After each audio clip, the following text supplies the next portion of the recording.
Hi, everyone, and welcome to the Neil Haley Show on the Provision Brokerage Celebrity segment. And I'm excited to welcome the program my co-host, Eric Couch. Eric, how are you? Our guest today, I'm just a huge fan of. I love him and a ton of different projects. But again, he's a funny guy too. So go ahead and introduce our guest.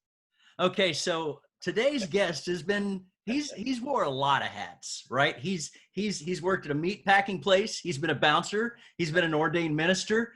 He's a producer, a father, a comedian, an actor. He's won a Golden Globe Award. He's won two Golden Globe Awards, actually, among other things. And a lot of people know him as the guy in a scene that's telling him, who does number two work for? And you show him who's boss. So today we are talking with none other than Tom Arnold. So Tom, welcome to the show. Looking forward to chatting with you. Thank you very much. It's an honor to be here.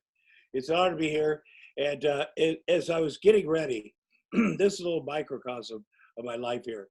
Sasha, who lives here with the kids and my assistant, because of COVID, we're all quarantined, and we're all, we also do a podcast. Right. Not as big of a deal as yours, but we do it because we're all quarantined. And my kids, I'm going to tell you something. I'm a single 61-year-old father with a 7-year-old and a 4.5-year-old daughter. And I have, their bedrooms are wonderful. I work so hard on their bedrooms. Murphy beds. My daughter loves unicorns. My son loves elves. They're a bunch of dolls. Whatever. I've designed them, and they still sleep in my room. But last night, my daughter, since Sasha's here, Sasha sleeps on the couch. When I tell people that, they're like, "You're a monster." And then it either goes that way, or Sasha's 30. She's very cute. They're like, "Well, what's going on there?" And I go, "Well, it's professional." And then they go, "Well, of course. Oh, wait, she's 30, you're 61. Of course it's professional." And I go, "Wait a minute. Wait a minute. Well, I'm not dead." But anyway, so Sasha, my daughter and Sasha, that bonded, and my daughter started sleeping in her room last night. This is how it goes. Then my son, I was getting ready. My son was in bed. "Come on, Dad, take your shower, go to bed. I'm tired." So I go in the shower. Then my son gets in bed with my daughter in her room, which is very cute because he imitates me. He's curling up. So then there's nobody in Dad's bed, it's never happened. I'm so excited. And then I look out, I'm getting ready. I'm taking my time in the bathroom. And I look, and I think the lights are off. I think Sasha has left the couch, and my bed's big. It would be totally I'm like, oh, so she's moved into my bed. There's plenty of room. And I told her, "You can always sleep in there." And I see her, and it's fine. And then I think it's Sasha. And then when I come out, I see I get close, and I realize, oh, that's my son, Jax. I imagined it was Sasha. I can't really see well. And anyway, and then by the time I totally finish my shower, both kids are back in there, and I have to crawl in between them and not wake them up with a little flashlight in my mouth, again, just like I do every night. And just now, Sasha was in there, and she said, "When did both kids get out of that bed?" I said, "When I was finishing my shower." By that time, they were both back in there. I said, "You won't believe it. I thought you were actually in there for a while." And then I got up close to it was Jack. She said, "Oh, I was." And I just thought, how you imagine people, you just go, "Well, that's good. It has to be Sasha." They're in bed, and it actually was. So, when you're older, you just start, if you look out, anyway, it's funny. Well, Tom, you guys are welcome. You guys are welcome to sleep in my bed anytime you're in an elevator. Now, see, that's funny when you talk about that, Tom, about the chaos of quarantine. None of my kids sleep in their beds anymore because of quarantine, because there's no organization or order. School teaches them how to stay organized. That's right. To go to different, it's just been, summer for 6 months, Right. Yeah. And since Jax is starting first grade Zoom, the 18th of August. Quinn has been in preschool, and last year, when their mom moved out there, she insisted the schools be by her place, which meant the kids and I had to drive 4 days a week, quite a drive. But we got a real regimented. Our life was we had to get up at 6:15, up and at 'em, and then downstairs And, my son would wander back upstairs, and it was really hard to get him back down. So what I did was I get him downstairs, I bring the clothes with him. I make him the egg sandwiches. And then at a certain time, because my son, I said, we're not making your sister late. They go to different schools. I go, here's the clothes. I'm going to strip your clothes off you, or you're going to be naked in the car. Because not making your little sister late for school. And or I'm taking all the food. I bring a tray. And what ended up happening is his homework. I go, oh, yeah. Okay, let me see your homework. Okay, and it's always about filling in, right. Practicing. And there are times, I have to admit, when I would have to be in the front seat, like filling in stuff. And his school is a great school, but it's the moms driving to school. These moms are like NASCAR. I have to tell you, they're very nice. But getting that on Sunset Boulevard, man, and these are people that you are end up, because they will not, they smile like, hi, can I cut in? No, they will, they know what, because some of these moms have 3 schools to get to. Right. They don't care about me. And if I take my eyes off the ball, if I'm like chit-chatting with my kids and miss a light or don't cut in at the right place, it's over. I'll be late. And if you're 1 minute late for this school, they have a drop off. They pull the person out there, and then you have to park and do the walk of shame. And the walk of shame means I have to get out of my car with my daughter, school starts later, and go into the principal's office and sign a slip, and then they have to bring another kid down to walk my son into kindergarten. That's what last year. He loves it, but it's like we race to get in that line before they do the cutoff. I know the whole line thing. Yeah. I've traded fate with some of those moms, but it's a great thing that when the Zoom happened, as getting some kids will focus, and some won't. So I'm not doing the preschool at all for my daughter. She'll, next year when she gets in pre-K, that's a real deal. The preschool she was in was like a daycare center, a $40,000 daycare center. I'm not doing that. We do a lot of wonderful things here. Now, we do art. We do fantastic learning things. My son we build a school right over here, classroom. He needs to bear down as much as possible, but we're going to do the best we can. We live right across the street from a wonderful public elementary, and we'll get to that, but we're going to do our best in this Zoom. And you're right, there is no time, no day, no week, but we do have a schedule here. Oh, good. And I grew up on a farm. I have 4 younger brothers. Believe me, my dad had a freaking schedule. That means when the sun comes up, you boys are out there. Right. And you boys are out there. And we never got allowance. I don't even know what allowance is. And my kids, we drive out to a farm about 40 miles outside of town here, and we pay money so my kids could pick corn and strawberries and beans, and they love it. And I can't even believe, because we used to get on buses with drifters and drive 30 miles from our house and get in cornfields for $1.40 an hour, and they come back and nobody thought it was anything. We loved it. And my dad, we used to bale hay all day, and that's just what we did. Right. And then we were 18. My dad put our stuff in a box and said, "You're out." And then we paid our way through college. And he was a great guy. That's just what you had to do. There were 7 kids, and you just you didn't assume anything was going to be. Now my youngest, I was oldest of 7. My youngest sister and brother, they got their way paid. But the oldest kids, because there was nothing, my dad was a single father for 10 years. That you just but I know this, there's always a way to figure it out. I worked on the kill floor of a meatpacking plant for 3 years to save money for college.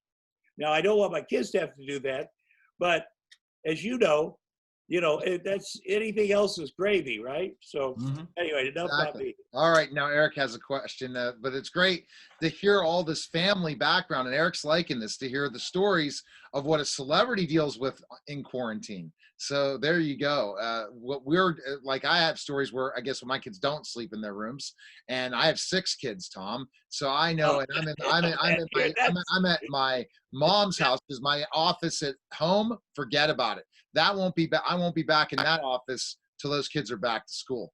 And that, and, Right. yeah, and I don't. that's true. Well, we're hoping it'll be not virtual, but I don't know. But all right, go ahead, Eric. So, one of the questions that I wanted to talk, which we've already actually gone into, but one of the things that blew me away years ago, before you even had, so your son's older, right? Son and then the Yeah, daughter.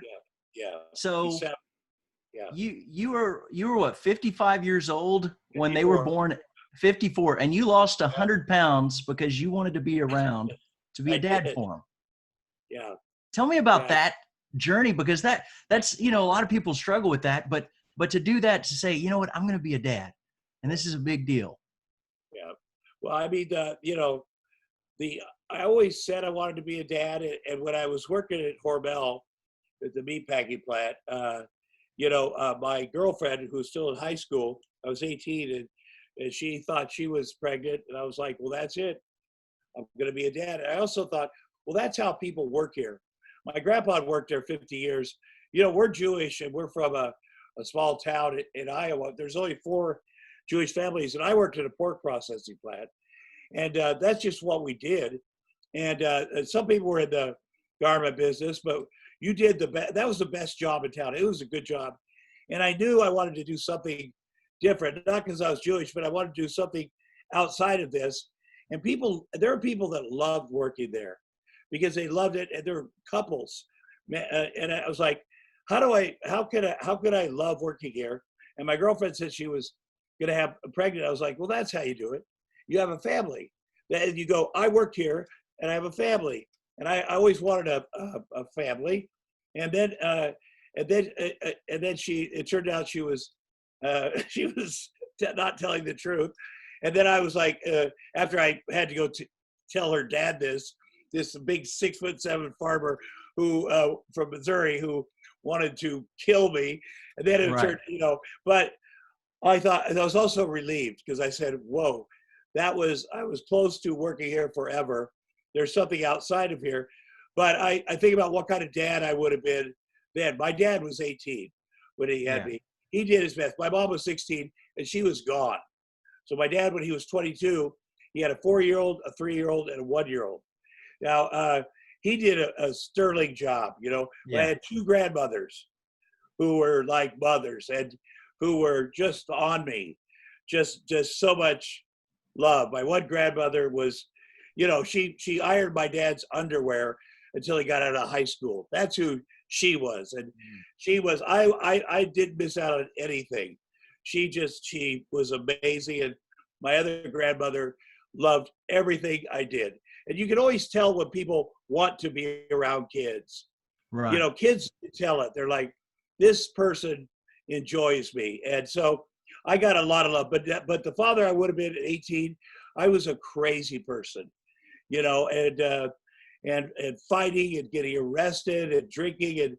And so when I said I wanted to be a father, and the moment my son was born, I did want to be a father. But it changes everything. People are like, what's it like? Everything. You go, everything. Everything. It's like, what is God to you? And I go, you cannot put, well, that's what it's like. Looking at your son, looking at your child, you go, oh, in that instant, it's everything, and you realize you are nothing. And you realize everything is now, everything, there's no BS, there's no show business, it's this, and this is what you do, and you got to be on top of it. And so everything you say after this, and now it's also frightening because now you have to be not just now you are important because this is your job, and you have to look out for this job. And I remember when I was cutting the cord, I was, he wrapped his fingers around the scissors, and I kind of almost, just for a second, almost cut his fingers off. And I took a breath because I was like, oh, that is, it just, I don't know if I almost, but he got his fingers around the scissors. I was like, I'm going to feel like that every day. Like that is so scary. Everything that could possibly happen, that's what everything feels like. Like he kind of grabbed onto, and I'm just like, oh, that is every moment. Yeah. I'm going to worry about everything. Like this is everything is new, because I was just so happy, and I was like, oh no, I gotta be on point. And I did. I can't be. I got very, because I gained weight during the pregnancy, but I gained weight. I was so nervous. I'd had 23 with my various wives in vitros, and it failed. And doing the in vitro process was not something I wanted to do. It was my at a very low sperm count, and I told all my wives, all four, I said, let's not do that, because that's on your body. It's hard on their bodies. I said, let's get a donor. And because I believe that adoption, one of my personal belief is that there are these children, and if you're looking for them and they're looking for you, and however they get to you, they're your children. And I believe that because maybe the way I grew up. And so, plus, and this is true, and I say this, Shaquille O'Neal was my next door neighbor the whole time he played for the Lakers. Wow. And he, really? yeah, for 8 years, literally next door. He's a great guy. And I told my second wife, I said, listen, that guy makes beautiful children. He's a great guy.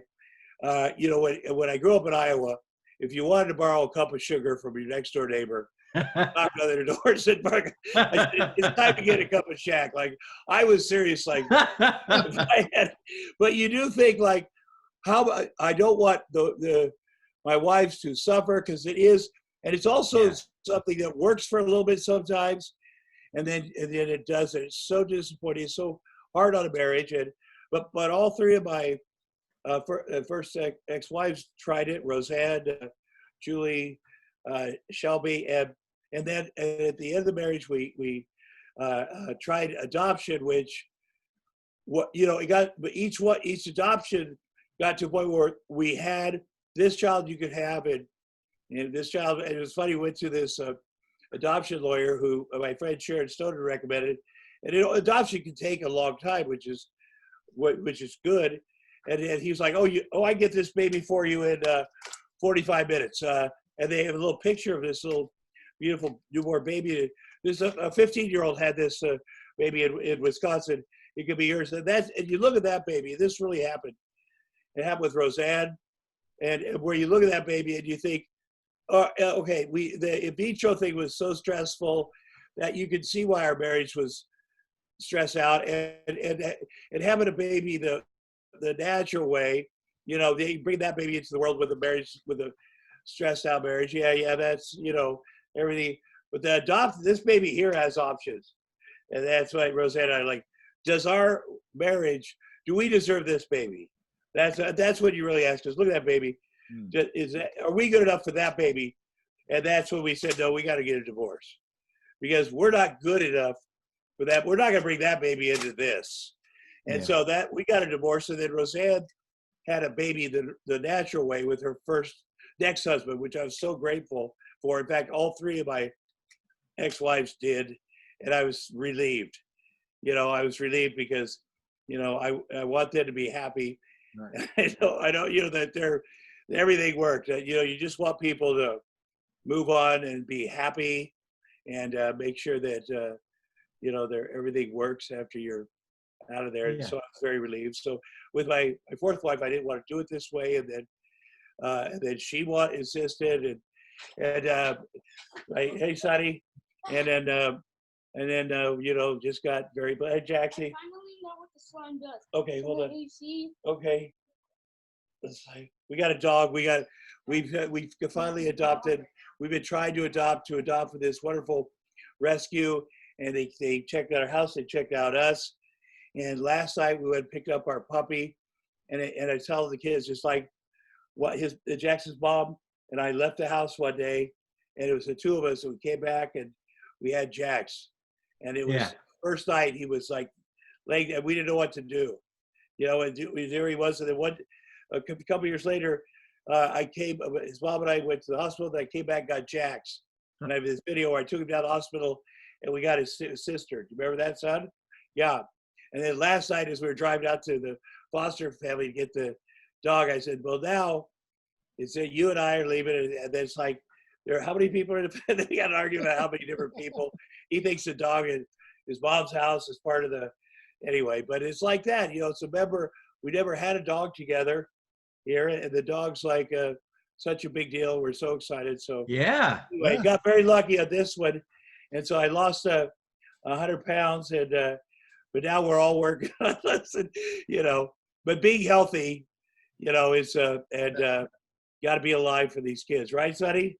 And I'm gonna summarize this and go right back to Eric with another question, because I could ask 1,000 questions, but Eric has more than that. But you got to really, you're seeing a side of Tom Arnold that some people don't see, and I'm glad that on the Neil Haley show today we're getting to see that, because there's not enough positive things going on right now. We're not getting that positive news, and what you do as a father and how you sacrificed and said, hey, now it's time, and we're seeing your family life. That's really cool. So go ahead, Eric, with the next question.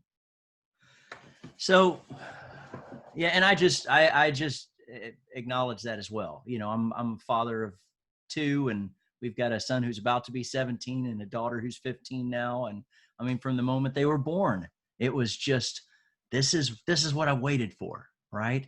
And it changes your life forever. And I tell people, I was like, look, you don't want to rush into it, but once it happens, everything's different.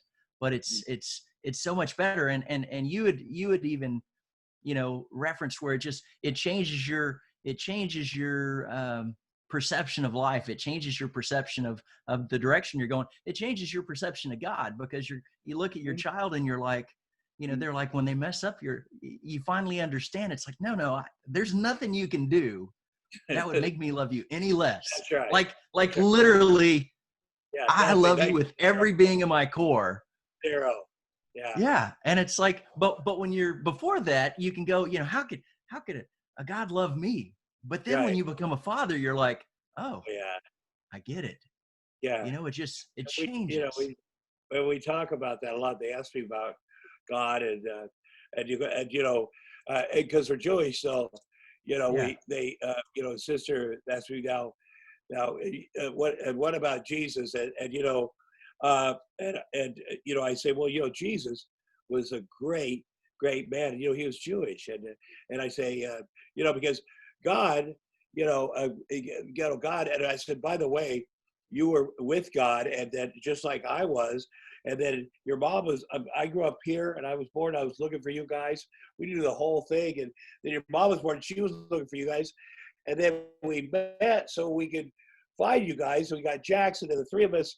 And then, his sisters always say, well, what happens when you die, Dad? I said, well, I'll always be here. That's why we'll always be here. Because I said, God, I do this whole thing because, because I really mean it, by the way. I mean it 100. There's no question. And to me, if any questions when child's born, you look at the child's eyes and you go, oh, that's God, right? Like a lot of people are saying, well, what is, I say, well, it's love. And it's, every time I look at my son's eyes, my daughter's, well, that's, so there's everybody can believe what they want to believe. And, we're Reformed Jews, we believe, Jesus was one of the greatest men that ever lived. That's what to live in Jesus' way is the way to live.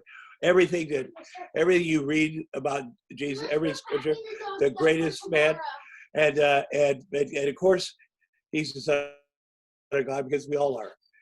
And I said to my daughter, I am like Jesus. I want to live up to his, and read everything you can about him. The way he lived his life is the way to live life. Now God is here in our house, and that's why, and that's why no matter what, we'll always be together. Your grandfathers will be together, and it's not that you get a mansion in heaven, but this is heaven. Anyway. I'll bring it in, Sonny. I'll bring it in, okay? I'm loving this, but you know why? because this has happened to me when I was at my Oh, house. God, I do. Absolutely. This has happened to me where I'm on radio and I'm doing this and they're screaming and I'm turning down the mic the whole time. Like, okay, you know how you take the mixer down so no one hears you, and I have it on mute and they're screaming and yelling. I'm like, okay, now I can ask my next question. So don't worry. We love seeing it. I think what I love is that do people really know this Tom Arnold that we're seeing right now in this? Yeah. Like your fans and stuff, do they know that Tom Arnold, or even people that just know who he like of the movies and everything? This side of you is fantastic. Yeah, well, I mean it's who I am. I don't, if somebody said, well, you have to convince people you're something else. Well, I don't have time to do that. Also, we're living in a people say a divided time in the country. And I think I look at everything like, I'm a father. This is how I feel about this. This is how I feel about this. This is what I could do. I try to make the country better. I'm a very proud American. Yeah. I'm very proud.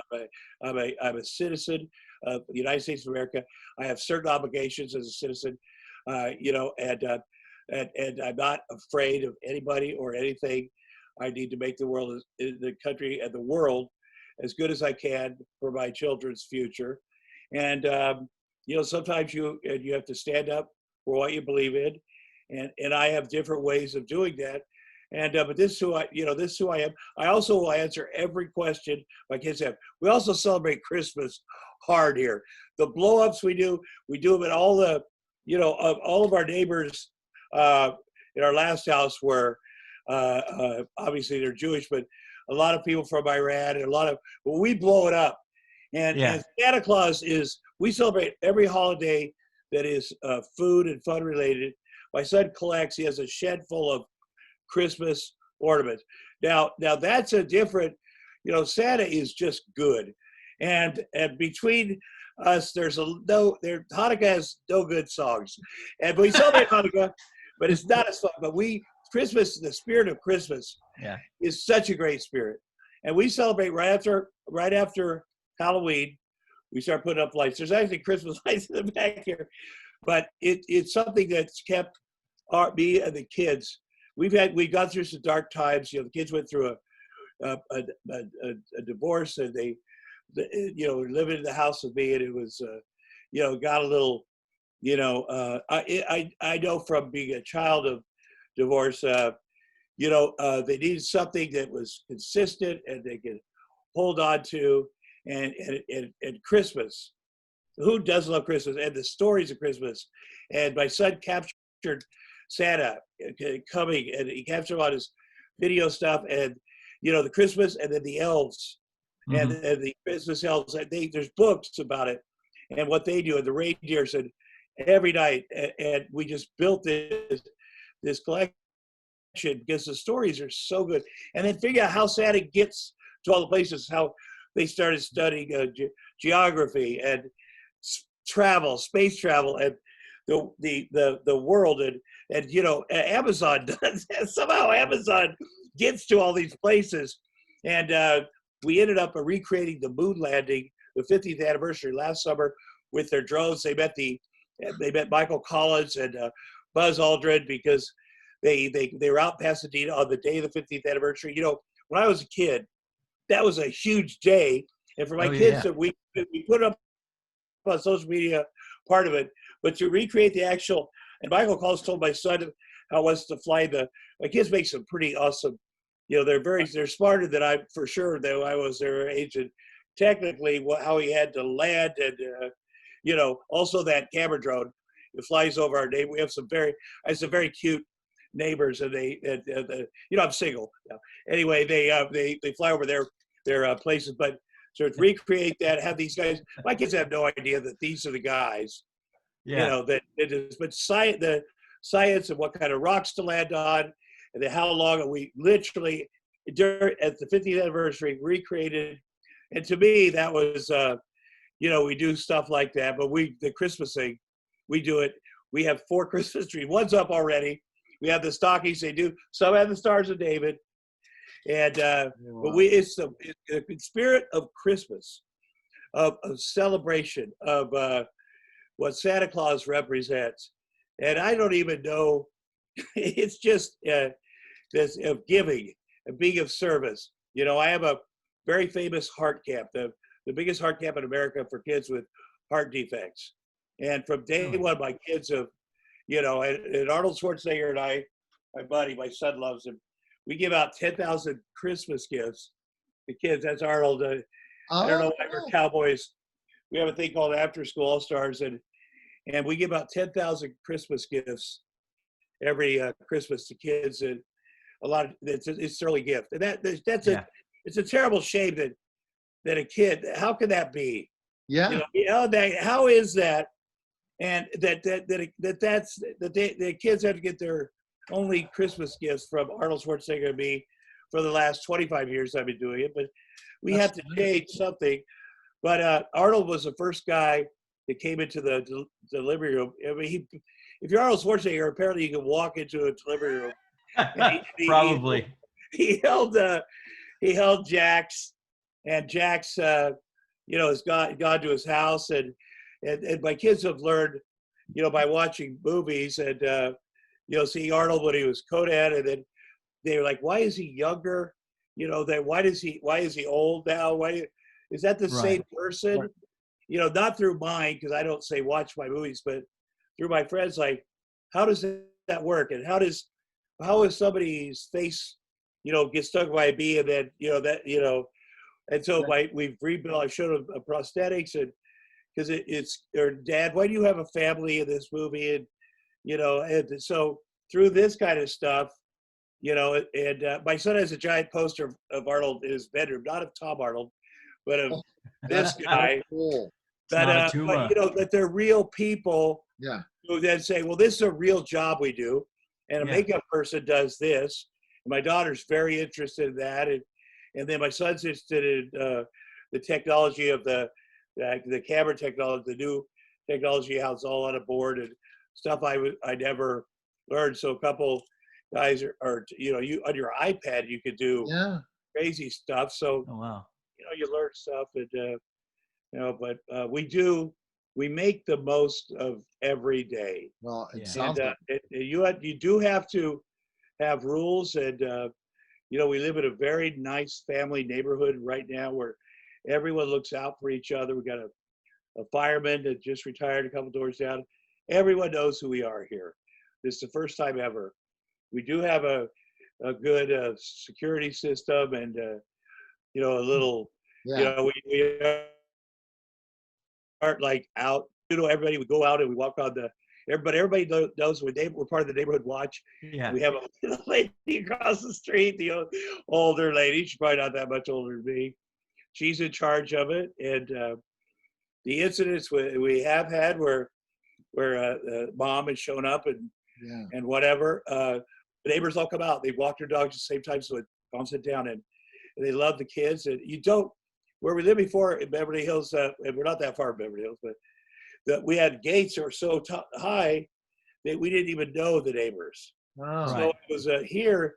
It's such a good feeling, and you know, because of COVID, a lot of the moms can't go to Soul Cycle. So there's groups of moms that walk by every day, and they're like, "Tom, you got to join us." And I'm like, "Yeah, I will." They're really, you know, like the single moms, and but I feel like I need to get in shape before I start exercising with them. Right. They're in such good shape, like for real. Like, so anyway, they're very nice people, and you know, life is good. Now, Tom, tell us about the podcast, and then Eric has a legacy question after that. Okay, the podcast. Well, you know, Sasha Boggs, who's started working. You know, I had a bit of a scare in February. You know, a part of his stress, and I caught a virus that we've been talking about. I didn't know I hadn't got my flu shot either. I've been running the kids around, and the kid's mom had been.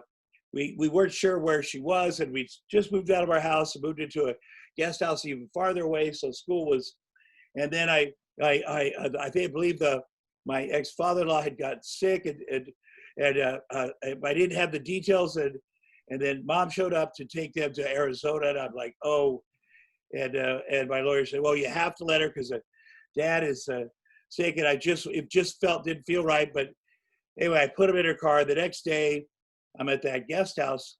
I'm feeling. I usually get myself calmed down. I work a program, but my breathing was a little.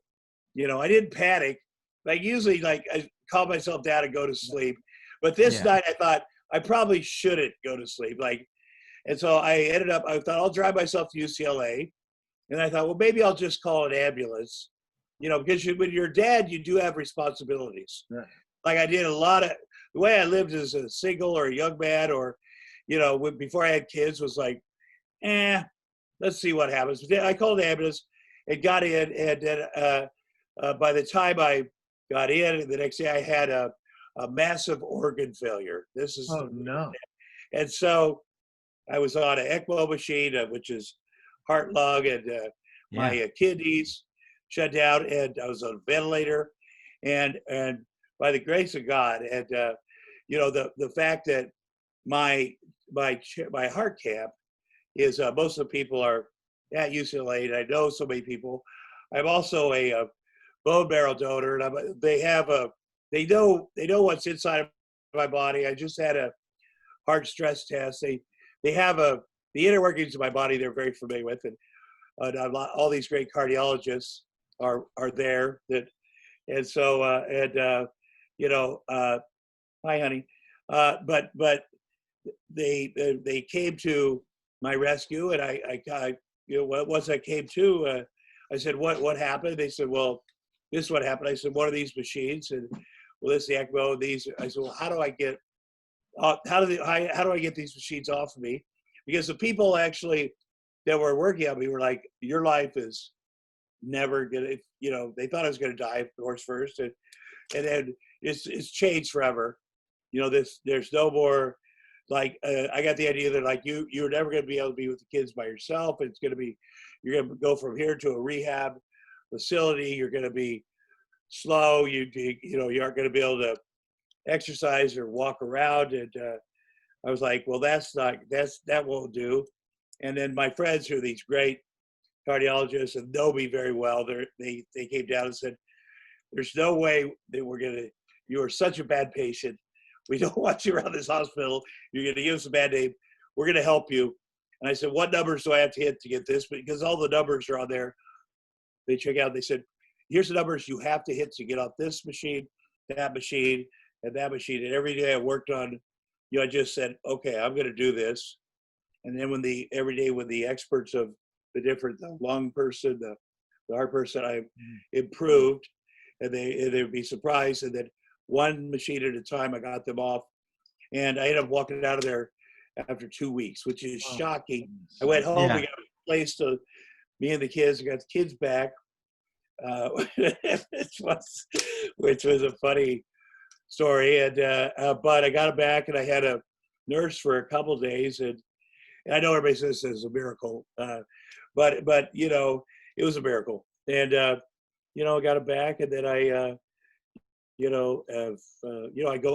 UCLA because I'm part of a study, and but I'm always there because they always do stuff. So I got to lose some weight, but I tell you, the first few times I got on the elliptical, I was like, this is a little, but it came back. I'm better than I was before. That's great. Because before I had really let myself, just getting so run down, and I never worked out. Because I was always like, the kids would always come in like, Dad, and I realized, I quit doing that because it was always like running around or this, and then the kids, it's really on me for not going, I need to do this for me. You're going to have to sit there for a minute, And so, because of the way we live now, everybody's active. And so, but, I'm very grateful. And then So anyway, so I came out, I said, I need an assistant. Somebody that'll just run her, and this young lady said, and my friends, she was recommended by Sharon Stone, her family, and then my old assistant who left me for Shonda Rhimes, she's like, yeah, I really like working here and I love kids, but I have an opportunity to work for John Rhimes, who's a legitimate big producer. And she met her, she worked at a store, like a kids clothing store. And she said, and for her first day, she said, I'll do all the crappy jobs, because I had somebody else or two.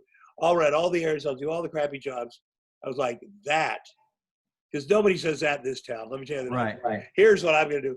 And I just kind of watched that she worked, and she was a comic and an actress. I knew she'd worked hard to come out here. And then I said, you're going to stay on. I don't need all these people. As soon as we move into a house, we moved into this house. Thank God I found the perfect house with a little back house, a small house, 2 bathrooms with kids. 2 is all, 3 bedrooms, 2 bathrooms. Oh my God. And, but this guest house thing is office and the kids' classroom and an art room.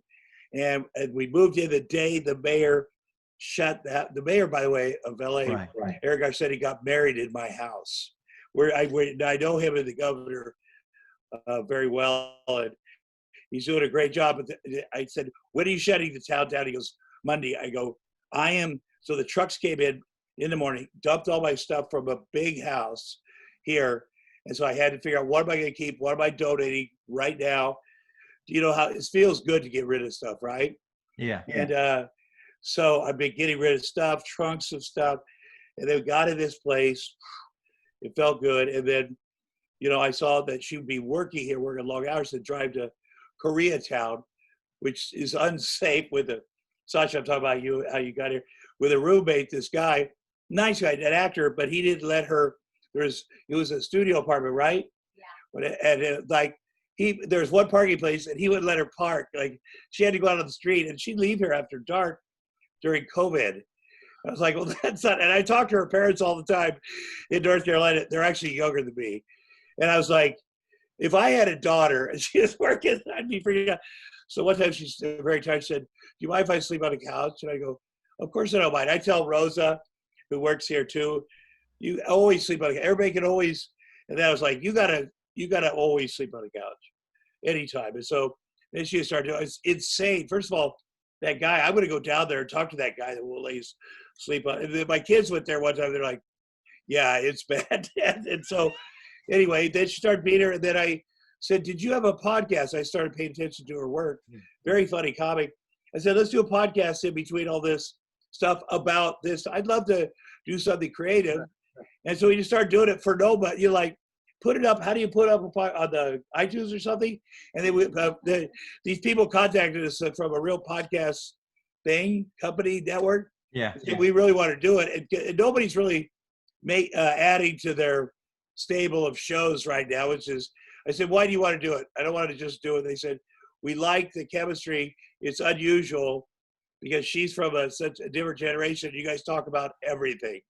And so we do that. And then, you know, it's good. It's good. We have a lot of, we literally talk about everything. She's very open. And then we go back and do our work. And then we're going to, taking the kids to a cabin in Big Bear down tomorrow for some vacation with no air conditioning.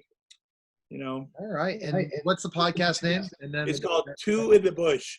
Like, Two in the Bush. Say one in the hand, which Two in the Bush, which were you not for? She went for me. It's a dumb name.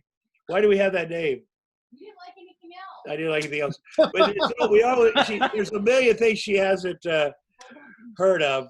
I'll give you one. She goes, we're talking about favorite celebrity couples. She goes, you know, Freddie Prinze Jr. and Sarah Michelle Gellar, because they've aged. The way they've aged. And I go, what? Well, they haven't had any work done. And the way they've aged. I go, the way they've aged? And then I said, you know, Freddie Prinze, dad, you know, he was a comic. He's a great comic. She goes, yeah, I've heard some things about it. I go, no, you know, he was a great, and she had very vague memory of Freddie Prinze Sr. Like, he was the best comic. Do you remember, when he would be on Johnny Carson, it's like Johnny Carson. And then her friend told me on this other show, you know, Joe Rogan is like the Johnny Carson of our generation. I'm like, are you kidding me? No one is like Johnny Carson. I just started screaming. That's great. That's anyway. Definitely need to check that out. Yeah. Tom, I've been blown away. Eric has a final question, and it relates exactly to our interview the whole time. So go ahead, Eric. Well, and actually I'm going to switch it up. So I always talk about living a legacy, right? And really today's whole session is about, you're living a legacy in that your kids, right? Yeah. Um, so, and if there's something you'd like to add to that, I'd love to hear. But I think the question now, kind of flip flop it would be, you're a writer, you're a producer, you're a stand-up comedian, you're an actor.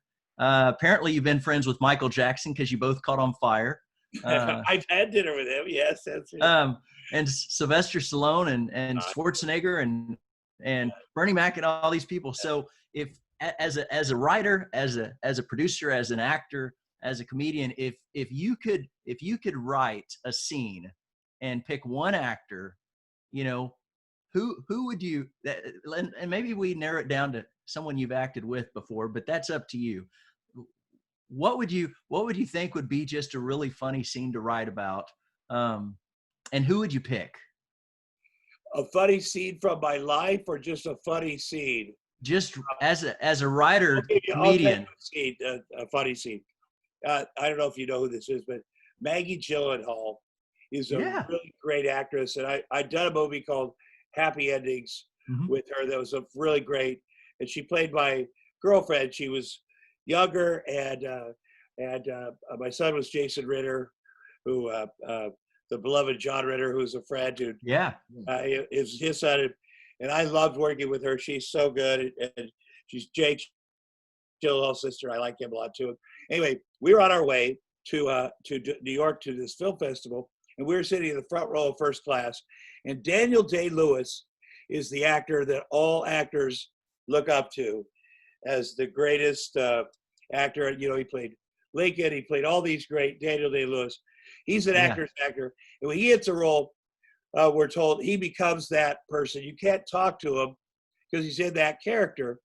And so we're in the front row, and then all of a sudden we see Daniel Day-Lewis walk by us. And Maggie's always like super cool because she knows all the actors, and she's in the act, but she's very funny and nice. And I'm like, okay, is that Daniel Day-Lewis? She's like, is that Daniel Day-Lewis? I'm like, yeah, okay, he's sitting there. Okay, he's in the last row, first class Peabody. So I go, okay, here's the deal. Okay, here's what we're gonna do. Plane takes off. Here's our plan. I am going to go up and above him. I'm going to pretend that our stuff is above her, right above him in the overhead, and then we'll work our way. And then I'll need you to help me with it. You get up, help me, and then that's when we'll both go, "Oh, it's Daniel Lewis." Oh wait! But it was the craziest. I'm like up above him, and I'm like, "Oh, Maggie, what was your person like?" And it was so bad acting between her and I. And then he's like, "Oh, hello, Tom Arnold. It's so nice to meet you. Oh, it's Maggie Gyllenhaal." Like he was just like a normal person, of course. Yeah. And we were so obviously stalking him out, like, "Oh, Maggie was your I mean, it was the nicest thing. Crazy to see you here. Yeah, and we were so bad. And then, of course, we stayed there and just hung out. But he wasn't. He was just being like a human. We thought, he's a character for, I forget what he was doing, what project. He's going to be a character. So we just want to be able to say hi and not break his, because he's a method actor. Yeah. Here's our whole plan. He's just sitting there with his wife. "Oh, hi, guys." But the assumption was, okay, we got to do this. We're going to be super cool. And, but that's just how, but that would be, something like that where you assume one thing and, I'm going to give you another quick moment. Hugh Grant and I were making this movie with Robin Williams called 9 Months, and we were up in San Francisco. And Jeff Goldblum, do you know who Jeff Goldblum is? Oh, yeah. Yes. Yeah, he was in with us, and Jeff Goldblum is so cool. But we got flown by, Hugh and I, Jeff Goldblum, got in a helicopter because Aerosmith was playing, and we had a break. We had a couple of days off. We flew to this giant outdoor concert. Giant, like Jeff has written about it in his book. There's like 80,000 people outdoors. Great concert. And Aerosmith, I've known those guys since they got sober in the 80s. Very nice guys. Yeah. And, Jeff said something about, "Oh, well, I'd like to meet them." And I said, "Well, I'll make sure you do. After the show, we'll go up." And Yeah, I'll introduce you. I was like, Hugh, yeah, Jeff wants to meet Aerosmith. I know them, Hugh Grant. I will introduce him. Might be cool. Yeah. And then it was towards the end, and I was like, hey, well, you know, and I was like, because in the movie, Hugh Grant and I were best friends, and Jeff Goldblum was sort of my enemy. He was married to my sister, he was a jerk. So you kind of play off that a little bit. And then I was like, you know what, Hugh, it was getting towards the end of the concert. I was like, where's Gold? Let's just leave Goldblum. Let's go get in the helicopter. You know, he's getting on our nerves. And then, where is he? And then all of a sudden, he's supposed to be here. I said, he can find his own way back to San Francisco. And then he was like, I know where he is. And I go, where? And he's on stage he was playing piano. Somehow the guy that I was going to honor him by introducing him had somehow been invited to play with Aerosmith. It was just one of those moments like, oh, this is, you know, where I was like, I'm going to be cool enough to maybe introduce you to my friends. Aerosmith. Somehow they invited him on stage. He plays piano. And then I was like, oh no, now we have to stay because our friend is in Aerosmith suddenly. And so it turned around pretty quick, but I always say that's how God works. You know, you think you're cool and you're going to pull a shenanigan like leaving him there. And then he's suddenly, and he is sort of then when he got up and he was like, hey guy, he gives a shout out. I got to give a shout out to my friends.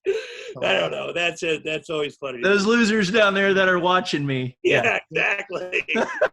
Tom, you have a website. Where's the best place we can connect with you? That sounds fun. Where can we go? Where's the best place to go, Tom? Yeah. Well, like on it's two in the bush. Like and subscribe on Spotify and iTunes, and watch on YouTube. Sasha just handed me this. Sasha, You're awesome. I forget. Thank you. Thank you, Tom. Absolutely. Great story. Thanks, Tom. I appreciate you stopping Thank by. you guys very much. And we're going to definitely have to come back appreciate on again another time when you want to promote some other project. Thank you. All right, sounds good? Absolutely. All right, take Thank care. you very much. All right, see Thank you. you. All right, bye-bye. All right, that was Okay, Neil thank Haley Show, you. guys. Take care.